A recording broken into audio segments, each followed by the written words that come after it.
Lavage de voiture épique.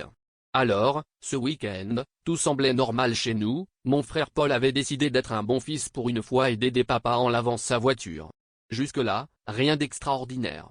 On était tous un peu surpris, parce qu'en général, Paul ne touche la voiture que pour demander de l'argent pour l'essence, mais bon, il avait l'air motivé. Papa, flatté, lui avait même prêté son shampoing spécial carrosserie, celui qui sent la menthe et coûte plus cher que notre abonnement Netflix. Paul sort donc dans la rue, se met à frotter, savonne, rince, et franchement, il met du cœur à l'ouvrage. Sauf qu'au bout de 20 minutes, un voisin traverse la rue, les sourcils froncés, et commence à l'observer d'un air suspicieux. Paul, tout content, lui fait un signe, pensant que le voisin est admiratif de la brillance du résultat. Mais là, la femme du voisin débarque en courant et crie « Mais pourquoi tu laves notre voiture ?» Et là, Paul réalise qu'il n'a pas lavé la vieille Peugeot grise de papa, mais la rutilante BMW du voisin, garée juste devant.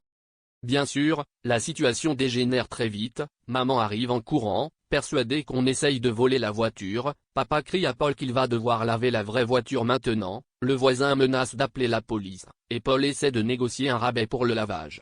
Même le chien du voisin s'en mêle et commence à lécher la carrosserie, ce qui n'aide franchement pas. Bref, c'est devenu la fête du savon dans toute la rue, les voisins prennent des photos, et maman menace de déménager en Allemagne. Finalement, après beaucoup d'excuses, de serviettes et de mousse, on a fini par se réconcilier. Sauf que papa refuse toujours de croire que c'était une erreur.